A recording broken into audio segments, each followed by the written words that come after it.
A little preview of the Second Street tour where we talk more about Trinity Church here. This is originally the German Reformed Church, and they shared a building for many years with the Lutheran Church. They split the cost, and that was back in the days when many of the services were done in German as well as English. So until, what do you know, the First World War, and then they stopped doing that. They kind of frowned on that. Even to the point where many German families Americanized their names and have been that way ever since. So, Trinity Church, this is actually the second building that was here. It's only been here since 1900, so it's relatively new. The old church was built and just wasn't big enough and probably wasn't sturdy enough, and it was too much to repair, so they raised it to the ground, built this beauty here behind us, and this will be one of the churches on our walking tour, self-guided walking tour of historic churches in Miamisburg, which I am hoping, I'm very, very close to getting it scheduled for next month. It'll just be a self-guided thing, first weekend in June. Stay tuned for details. But this will be, if you don't do anything else in Miamisburg, you need to go in these churches and see this stained glass for yourself with the light shining through. It is a testament to their faith, but it's also a testament to the craftsmanship of the people who built these things. Okay, across the street from us at 202 is the home of Thomas Bernard Lyons, who built the house in 1887, and the property was from his wife, and it was deeded to his wife for $2,000. Well, that was the time to buy real estate in Miamisburg, right? Okay, he was a respected physician in Miamisburg for 40 years. He helped organize the Ohio Paper Company. In addition to everything else, we also had a paper company here in town. It was on the north side of town.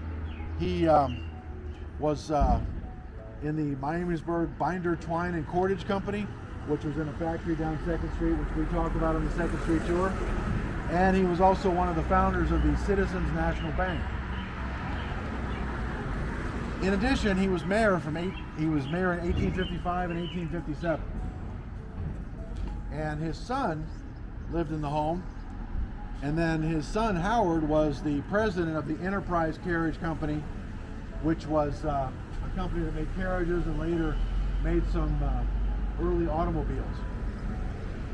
There were a couple we were very successful with carriages. And one of the things I love about the Historical Society is we have a 1908 Advance motor car. It is probably the only one on earth that still can be operated, still runs. You can still, well, we obviously we took the oil and gas out of it because it's inside the building, but it runs from 1909, 1908. Now, the story of the Advance Motor Company, one of the reasons why I really enjoy it, it's one of only about 4 that's left in the world, because the guy who started the Advance Motor Company here in Miamisburg, for all of his advertising, couldn't sell a car to save his life.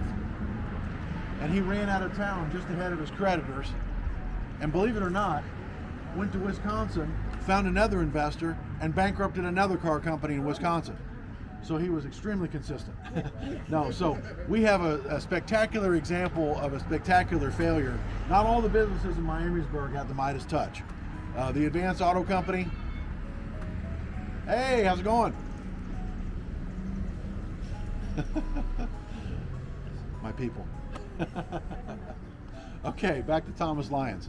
Now his son, cleverly named Thomas Bernard Lyons Jr., was the mayor of Miamisburg starting in 1912. So, does anyone know the significance of being the mayor of Miamisburg in 1912? For the flood. Say it louder. You're the mayor during. You're unfortunately the mayor during the flood. Now, fortunately for him, his house was up on 6th Street, and I should get to it here in a few minutes. But this house down here was damaged by the flood. The water through here was about 8 feet deep. So it was bad.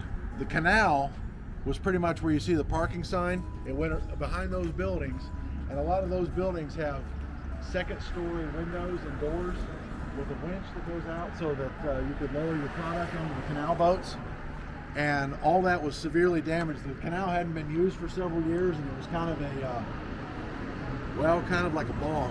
You know, it was full of, well, I don't want to gross us out on a Saturday morning. It was just not unpleasant. But the problem with the flood is, of course, it washed everything out of the canal and flooded that all through the town, so it was pretty unpleasant. So, happily, the mayor didn't have his own home damaged, which probably led to a lot of people yelling at him at the city council meetings. Not a very good time to be mayor. This home, I can tell you, I was at a lodge meeting here half a block up at the Masonic building, and we hear this screech, crash. And it happened to be, now I told you there are a lot of bars in Miamisburg.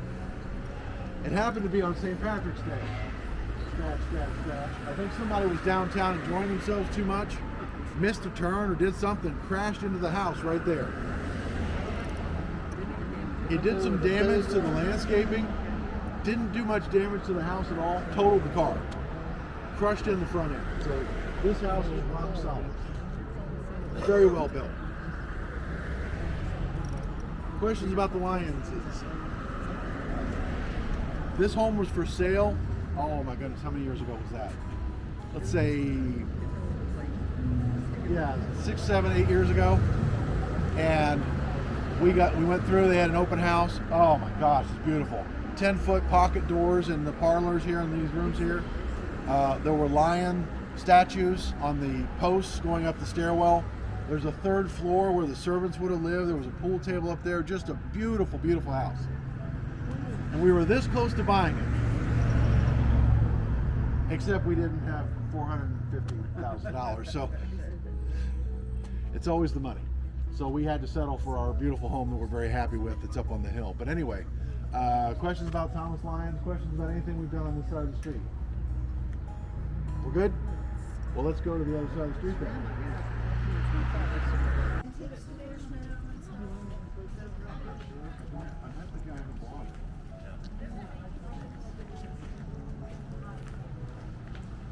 Oops.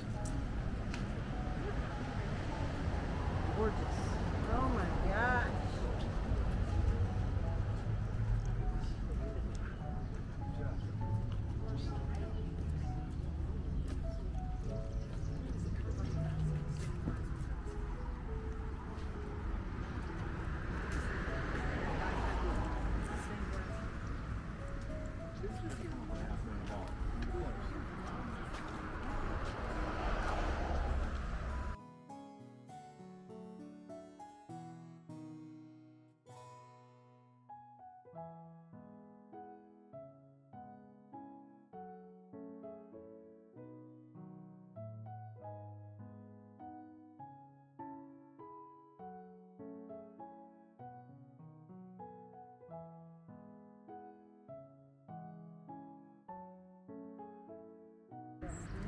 Okay, a lot of families in Miamisburg were related to other families. This was the home of Dr. Joseph Weaver. His sister Elizabeth, Black Treon, was right across the street.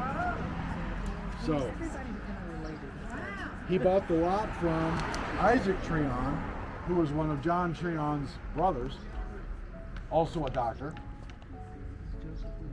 And also a person who had several buildings downtown. So he was involved in real estate. So this was a time when being a doctor wasn't an immediate, $1 million industry. So they got involved in other things. Okay, he was 12 when he came to Miami. I jumped. As I was saying, he came to Miamisburg when he was 12 and he roomed with Dr. Treon. And he was a practicing physician until 1870. So that means that he was probably in this building for 40 years, 30 years, give or take. and then he started a lumber and coal business, and what do you know, was also in real estate. So, his family, or his wife's family, moved from Pennsylvania, and I can tell you there are so many Miamisburg families that came from Pennsylvania. As a matter of fact, from like one area in Pennsylvania. And interestingly enough, there's a German community, and I don't remember the name of it, but they have a whole block of Germans who came to this town from that one place in Germany. We've made a connection with them, and of course, you know, there's a bit of a language barrier, but What do you know the town? I can't remember the name of it. That's interesting. Yeah, but there's a whole group of German people who came from that town to our town specifically.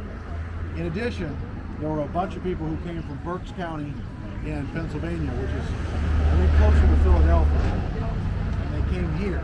So it's probably where someone came through, decided to stay, wrote back to their family, and they all joined them. But this area, as I said, was a big, the ground was very fertile, so you could grow a lot of crops here and make a lot of money. As a matter of fact, I mean, any of us who own property here in Miamisburg know, you go down about a foot and you're in the clay.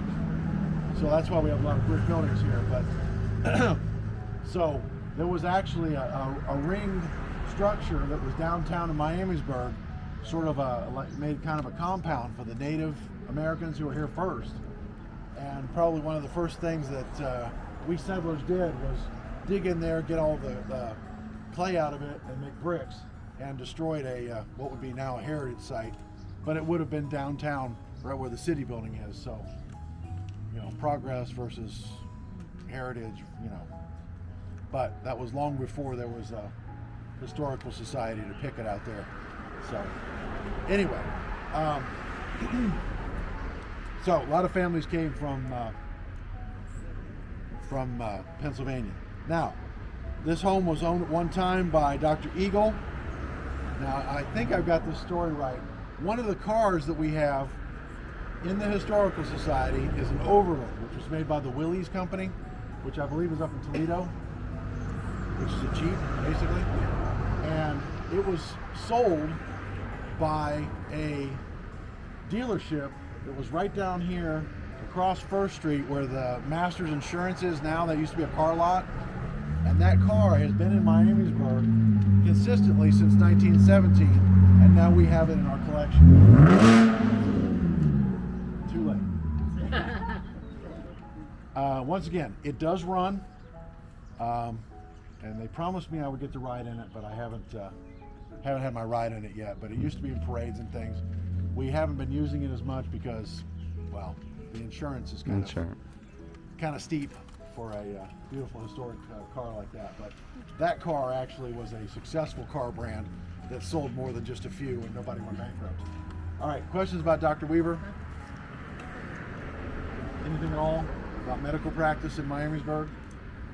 Just be glad you're here in the 21st century. I mean, these people were all successful doctors, but doctoring back then was, like, for example, you would go to a dentist and there would be 5 people in the room when you were getting a procedure. That's because 4 people had to hold you down while the dentist did his work. So enough said about that. Let's go a little bit further down the street and talk about somebody else. Like it, don't it? Looks pretty fancy. That's what I'm thinking. You can still see some of the. Done one of these before? Oh yeah, you can see. That's why I knew all the answers. I wouldn't say nothing. You see the like little stained glass off to the side there, It's a very pretty thing. and yeah, they've redone this nicely. Yeah, that's when yeah. The owners of this home have really done a fantastic job of bringing it back, as well as decorating it to the nth degree at Christmas time. So, and I can tell you, I stood in this very spot a couple of times on a tour, and family members were corroborating my story through their top windows. So most of what I tell you here in this house is going to be true. Okay.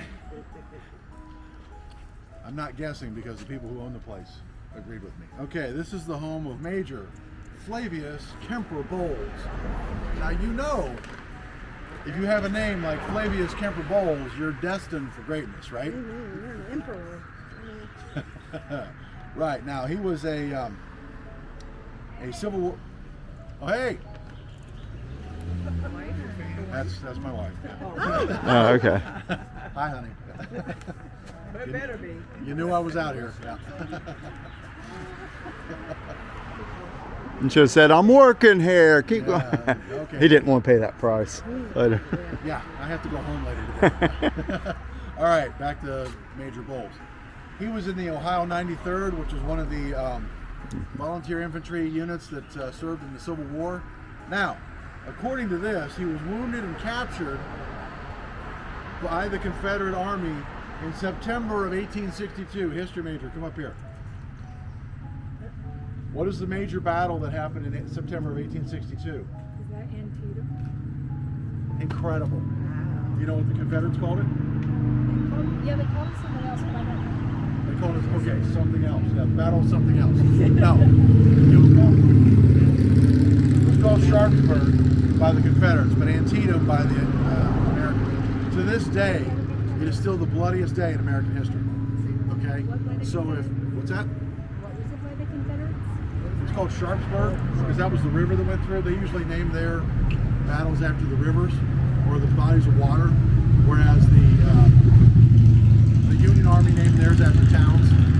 Same battle, just two different names. All right, so September 62, if he was at Antietam, then he was lucky to have survived at all. And then the fact that he was captured by the enemy, and if you know anything about Civil War prison camps,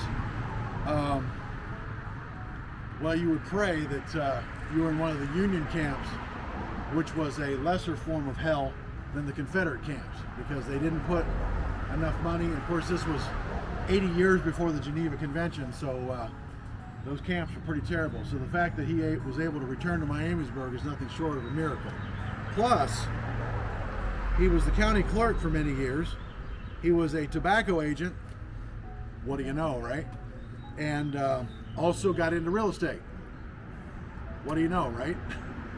So, now, his home, if you know, up on the hill, and you can't see it because of the property here, but up on the hill is where the mound facility was from the 40s until the 90s.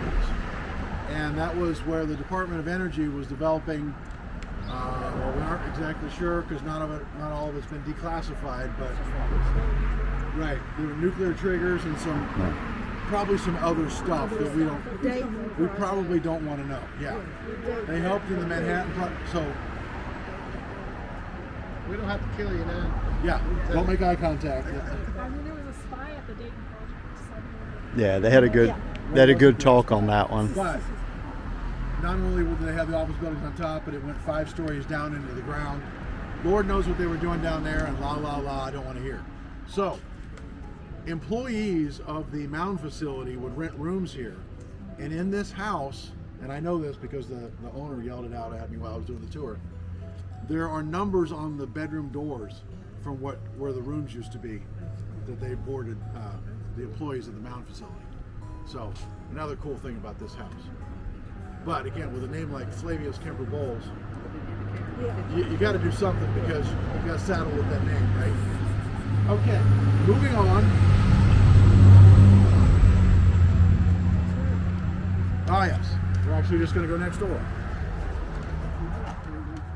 Most of these houses we're looking at now, living inside, they're just Oh yeah. decked out for Christmas. I used to go a few times back when Bobby Sweeney and all them was in charge. I don't know. I don't. Not really my cup of tea, but I did a couple times. He came from Germany, moved here in the 1830s, and he started a grocery and hardware business. What was his name again, Ken? I'm sorry. Bernard J. Pansing, another awesome name. He and his brother William started their grocery and hardware business. They called it Pansing Brothers. Amazing.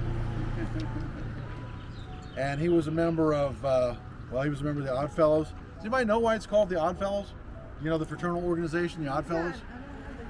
You've heard of the Odd Fellows before, right? You'll see, I mean, we have an Odd Fellows block right here. And in, hold on a second.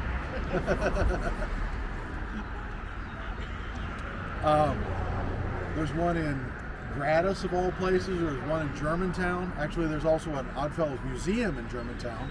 So they have all this property all over Ohio. Very few members. But the Oddfellows, it's the International Order of Oddfellows. Okay, that's the IWOF, and they were a fraternal organization started in England back at a time when charity for the poor was kind of an oddity. Okay, and they started doing charitable work for poor people, and people who weren't members of the organization said, "What a bunch of odd fellows," because they were doing this strange thing and helping poor people. They were also one of the first fraternal organizations that offered insurance policies to pay for burial expenses. Now they were probably $50 policies because it wasn't that expensive. You know, now we have this. Well, we're going to be talking about a funeral home in here in just a minute. So I'll say all the derogatory stuff about funeral homes down here. It wasn't the huge business that it is now. So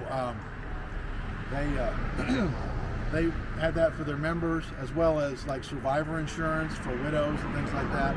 But they were a fraternal organization, similar to the Masons, similar rituals and things like that, but slightly different. The third floor of Ron's Pizza, the Oddfellows block, is still set up as an Oddfellows lodge. We went up there several years ago and walked in, and I mean, it's like they could have just come right back from dinner and started their lodge meeting up again. It's Do they still get together? I mean, is it still in Germantown and a few other places. Not here. No. Marion Lodge, number 16, which is what the name of it was. They went out in the 60s or 70s.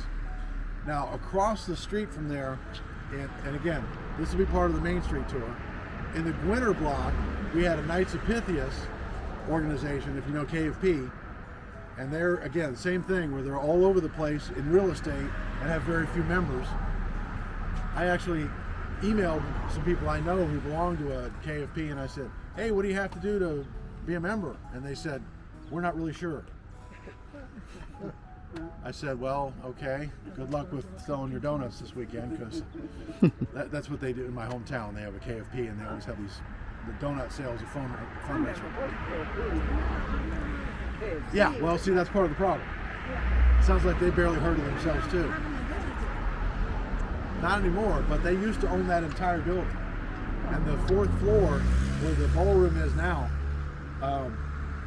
used to be a big, where they would have dances and things like that. That was an opera house at one time. So there's a big stage, and this was a hopping town. Now, again, we had the Methodist church here. We had the German Reformed church here. We had the Lutheran church here. Why do you suppose that the dance halls were always on the second and third floor?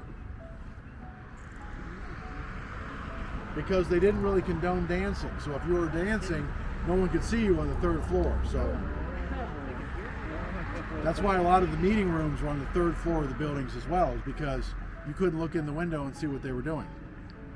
So that feeds the conspiracies about secret societies, right? Okay, questions about Mr. Pansing. One thing I will tell you is his daughter Ida married a guy named Charles Eck, who was the manager, well, actually the clerk, but sort of like the manager of the First National Bank, which was the first bank in Miamisburg. It was over on Main Street. During the flood, he was trapped in the top floor of the bank building for a couple of days. Of course, there's no telephone, there's no texting, there's no, he wasn't up there watching CNN of the weather damage, So he was just stuck there for a couple of days till the water came down, and they had to carry him out because he was pretty well overcome, from exhaustion and probably starving too. So she wrote a letter to her sister who was up north in Ohio, and she said, "Don't send money to Dayton, send it to Miamisburg because we got hit harder than they did." And the letter goes into a lot of detail about what it was like at the time over that span of a couple of weeks. Really interesting letter. Again, a commercial for the Historical Society. We have copies of it that are available for sale, and it's a pretty neat read. It won't take you very long, but it's a fascinating letter that the family happily had published, and we have copies of it. But so she was a Pansing and married Charles Eck, and then wrote that letter. Happily, their home was further down this way, so they weren't in the flood, but it was a pretty scary time. because without, you know, all the stuff we have now, AccuWeather and radar and all that kind of stuff, they were just at the mercy of whatever they saw coming up or down the river. And see, the problem with Miamisburg is, as we go south of town, there's that big railroad trestle that goes over the river. And at the time, that was a huge embankment, and it narrowed the river and narrowed the space that the water could go through. So all that debris caught up on the railroad bridge, right? And backwashed the water. So we had the flood from the north and the south of all kinds of, well, debris from our friends in Dayton, whatever, you know, whatever floated down. There was enough water going through the city of Dayton when the levee failed that there was a train car company, and there were train cars rolling down the streets in Dayton, causing all kinds of damage because there was so much water it just washed them off the tracks and down through town. There were animals floating down the river. There was floating through town. One person reported that he saw a completely set dinner table with flowers and plates and everything just floated down the street, like it just washed out of somebody's house and right down. Lord knows where it ended up. Probably New Orleans. Okay, questions about anything at all? We want to move next door to, I'm sorry to say, an attorney's house.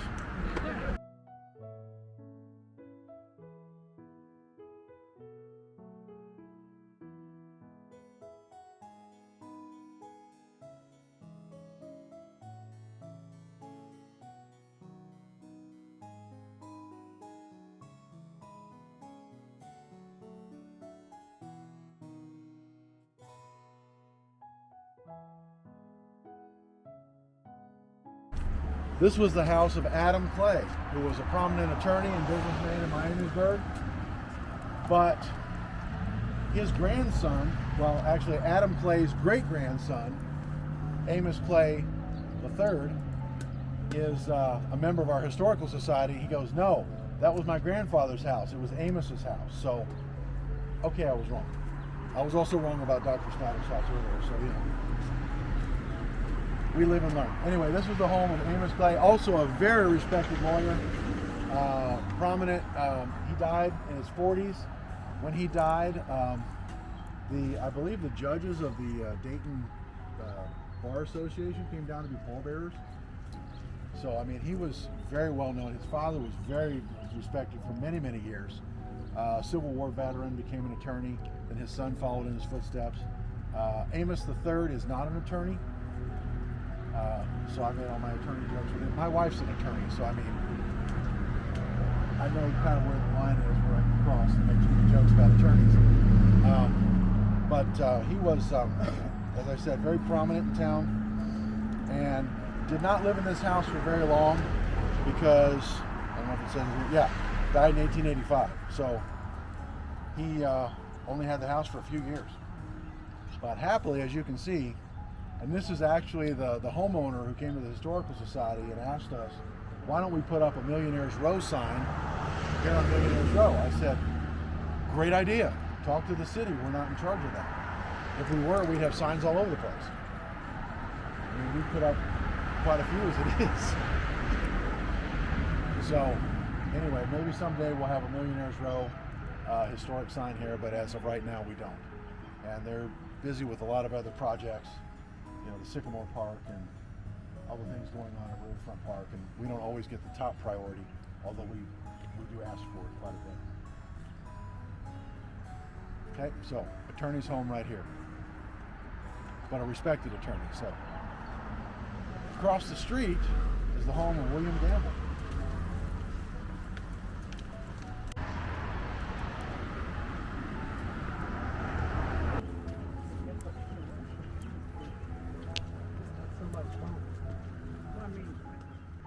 Believe it or not, when this home was built, it was considered to be kind of a modest home for somebody with this kind of money. Thank you. Get help. And I've only been inside of it. It's a funeral home, and a lot of the original woodworking and details are still in the house. It's beautiful inside. It must have been a beautiful residence. As we go up the street, look back in the back where they have the garage for the hearses. One of the things that William Gamble was most proud of, I mean, yes, he was a successful businessman. One of the things he spent his money on was horses. and he would get articles written about him in the newspaper as he pranced up and down, well, the horse pranced up and down the street with him on the back of it. And he would show off his latest horse as he would gallop up and down the street because he loved horses. So that's why, one of the reasons why the carriage house is so big, and this was considered a modest home because he wanted to spend more, I guess, on his horses than he did on his family. I don't know. Okay, now he was from Cincinnati, but again, he was not part of the Gamble family, apart from Gamble directly. He was president of the Citizens National Bank, which later merged. See, the first bank was Henry Groby and Company in the late 1860s, okay?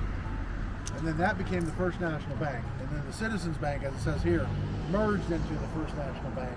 So he was like president of the second bank in Miamisburg. And again, Henry Groby founded the bank with a couple of other wealthy men in town. And then, what do you know? Who becomes the president after he retires? His son-in-law, Newton Catro.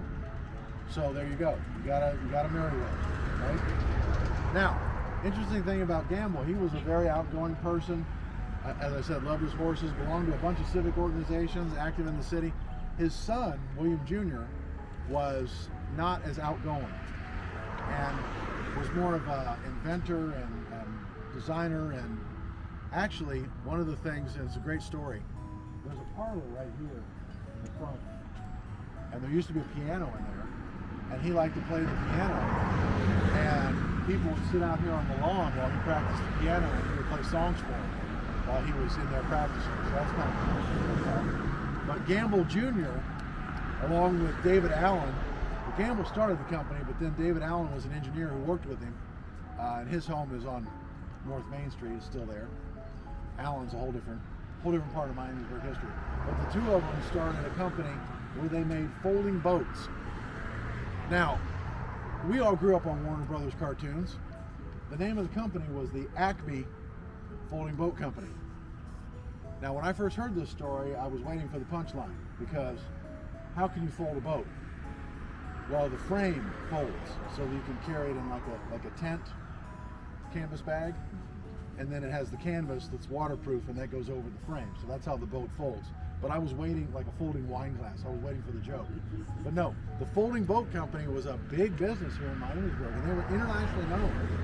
We have a letter somewhere in our archives, I hope we dig it out, from a Russian count who wrote Miamisburg, wrote the Folding Boat Company to say, this boat's fantastic, I have several of them.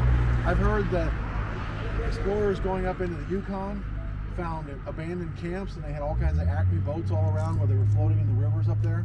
So they were in the Montgomery Ward catalog for many years. It was a big business. And if you know Miamisburg, on the north part of town is Pearl Street, and that little skinny building that's right next to the railroad tracks. Go on the North Miamisburg tour and you'll see it. Because we talk about the building there too. That's where the Folding Boat Company was. Is that the one that kind of goes back? Yeah, like it's that? like in a little wedge, yeah. Yeah. And the company was in business till the 60s. We have quite a bit of the folding boat apparel and paraphernalia and tools and stuff like that at the Historical Society. Stop in and check it out, it's pretty cool. The last guy was named Shade, who owned the business, and his son, David Shade, he can tell you all about working with his dad in the boat company. They later made wooden boats with engines on them and things like that. And there's some great pictures of people in the boats going up and down the Miami River. Because if you've got a boat company, you got to take them out, right? I mean, now, I will also mention that one of the things that I'm wanting us to do at the Historical Society is have a folding boat regatta where we go up and down between the dams. But I don't know that we have enough folding boats, so it's kind of on hold right now.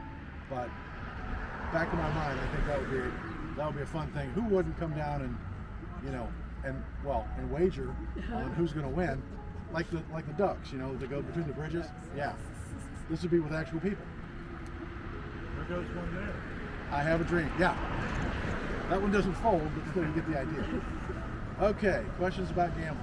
Now, of course, it's the Gebhardt Schmidt Paramore Funeral Home.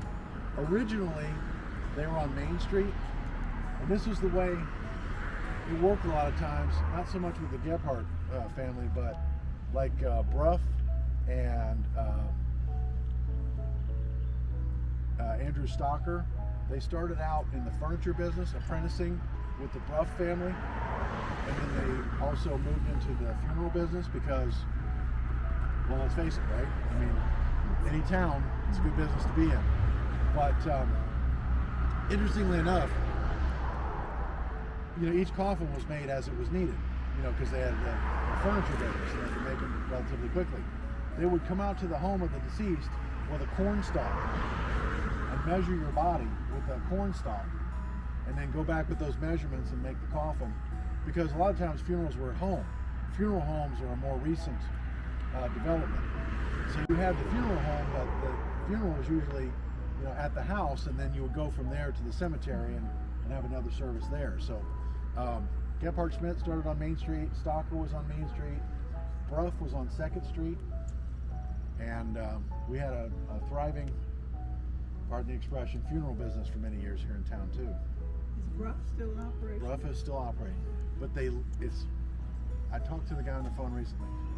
It's not the Bruff family that owns it, and another company owns it, and they lease it out to people who want to have services there, although it's still called the Bruff Funeral. Yeah. You know why the funeral business is so good though? Everybody's dying to use it. I saved that one for you. Thanks. And on that note, let us move on to the west.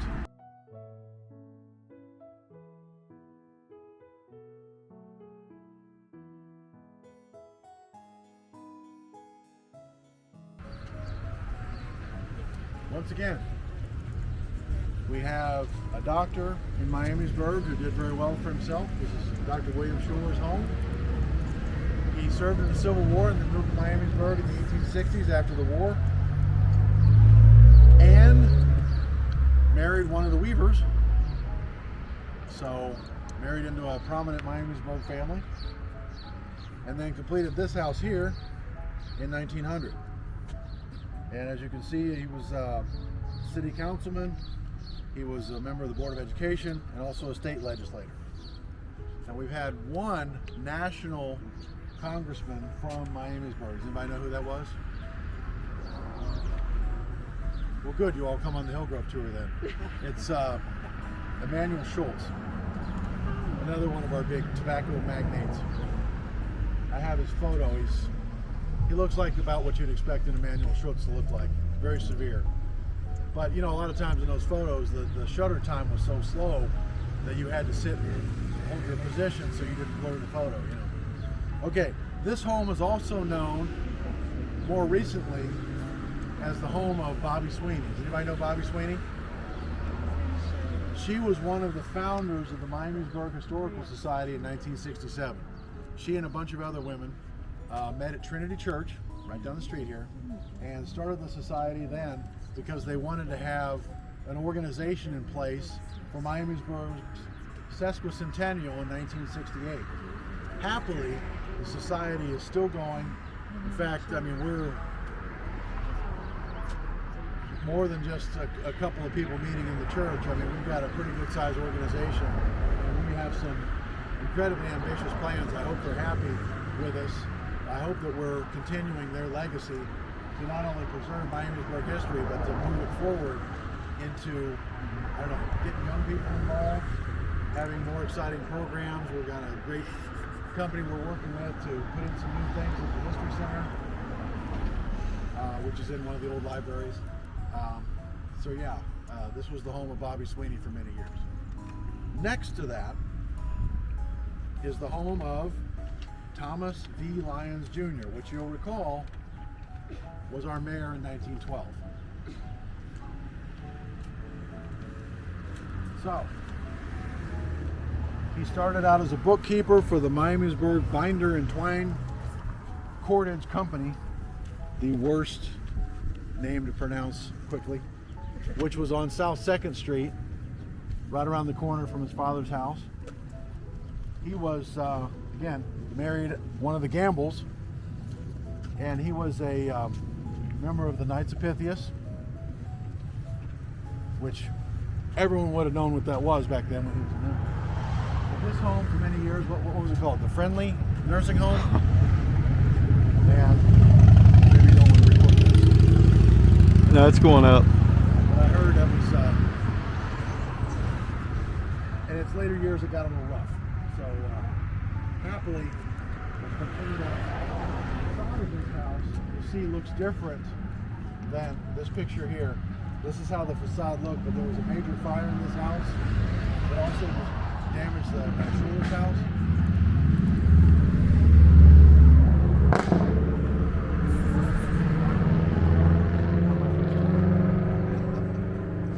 And so this is a newer facade, but the guy who bought this house has been working on it for several years. As you can tell, if you sold this house 10, 12 years ago, it didn't look like this. He's done a fantastic job, and doesn't it look great when you're looking out the library window that you're not looking at an old run-down nursing home, that you're looking at this beautiful home, which is slowly being restored. And that, my friends, is the last house on our tour. So, do you have any overall questions about anything? Historical Society business? We're all going to go in and get a library card after this? I already have one. Okay, good. That's I got mine right here in my wallet. And your next talk is going to be June? The next one is May 31st. Just a question. What's the boards for on the roof? Do you think that's for like snow or water or what? Well, that's when you're putting shingles on a roof that steep, that high. Is that what it was? Yeah. You don't want to go any further than the gutter. Yeah. So it's the building where they had the print shop upstairs, and they were starting to experiment with adapting their bike tools to make airplanes.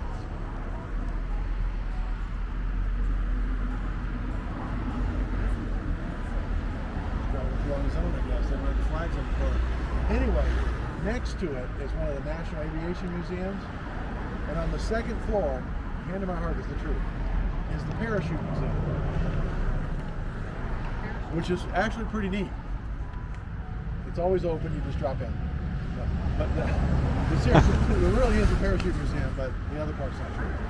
Anything else from the library? Not that I could think of off the top of my head. How about big hand for Sophia here? It's done a fantastic job today. I think she should be on all of our tours, don't you? Yeah, you I should. would love to, yeah. Okay, well, we'll talk to you. Thanks everyone for watching the Millionaires Row Tour Part 2. If you missed the first one, be sure to go check it out. And if you enjoyed the video, please subscribe. You can like, comment, share.